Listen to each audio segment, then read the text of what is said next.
Okay, let's get right into the haircut.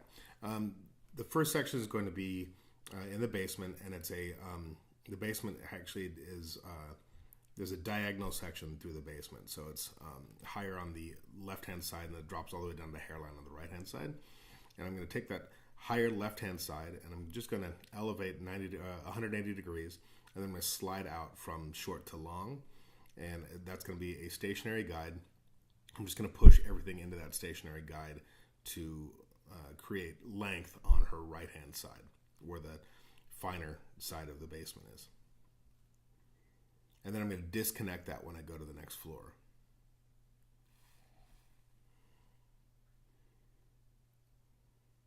So here I am. I disconnected that basement. You can see that little braid underneath. And now I'm in the main floor. It's higher on her right-hand side, and it goes all the way down to the basement on the left-hand side. So it's going to kind of crisscross the graduation is. And because it's disconnected, when she shakes her head, you'll definitely be able to see the multiple personalities of the haircut. That's what I like about this haircut so much, is that there's kind of a contrasting shapes when it comes to graduation. So it really flows very nicely. Again, pulling everything to stationary guide through that main floor. And this haircut is very inspired by, say, John Sahag in the 90s with a very loose, lots of texture, no straight lines. Again, using my wrist as my protractor, or I have an open wrist position, my elbow is my protractor. Over directing to that stationary guide. Now let's move to the front. I'm going to take a diagonal back parting, over direct to where I want that shortest piece, and then I'm just going to slide cut, trying to maintain my length through the sides. So just slide cut out, opening and closing my scissor as I work.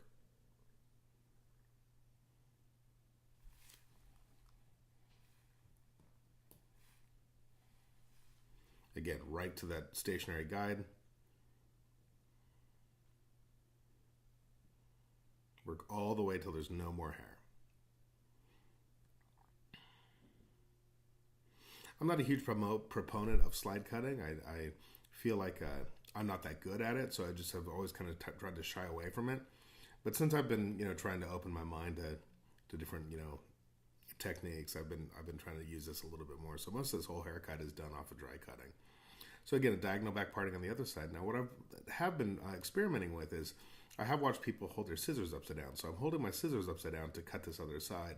And what that has allowed me to do is to maintain consistency from both sides. So I don't have to flip my elbow over, and I'm able to get the exact same cutting line.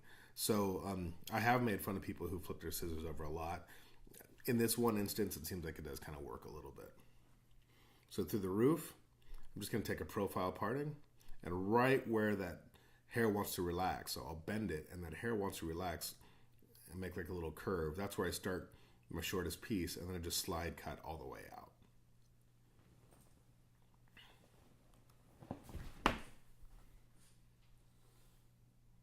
Using that stationary guide.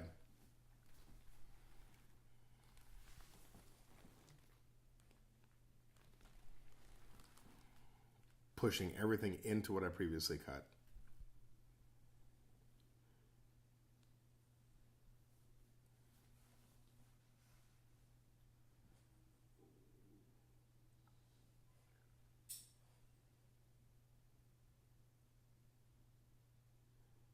Okay, one last section. All of that hair that I have previously cut, I will pull it into that guide. Odds are it's not going to be cut. The reason I do that is in case anything overlaps and I missed anything.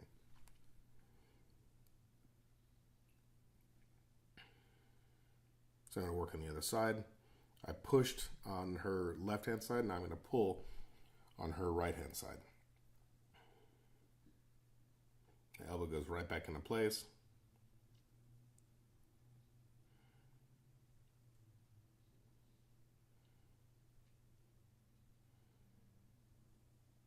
And cut.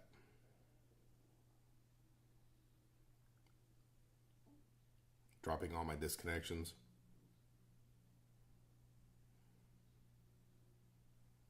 And remove what isn't the end result of the haircut.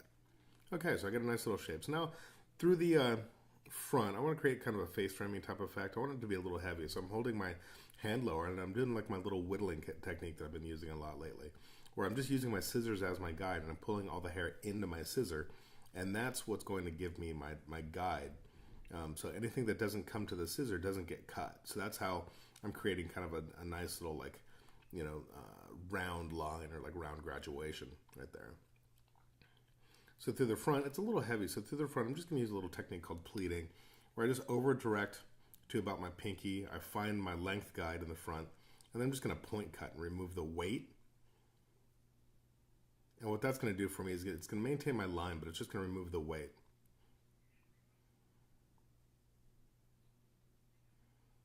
The same thing on the opposite side. Over direct, back, and then just point cut off my weight. Okay, so through the back, I'm going to use a larger texturizing shear, like a chunking shear. And because I don't want any straight lines, I'm just going to open and close that chunking shear, and I'm just going to chew that hair off. In the same kind of whittling technique, but it's going to give me kind of like a ripped off type feeling.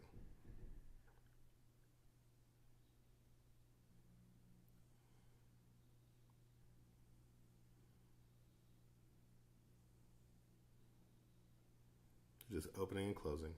So if you like this haircut, please like it, share, and then if you would like to see anything, please let me know, and I'll go ahead and try and see if I can make that happen for you.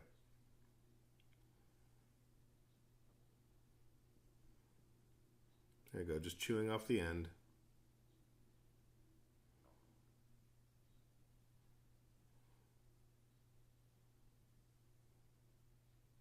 Little point cutting with those texturizing shears.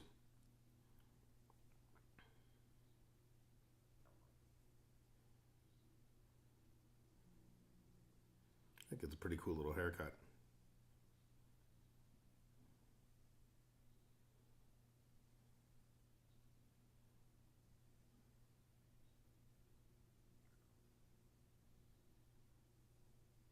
Checking for balance.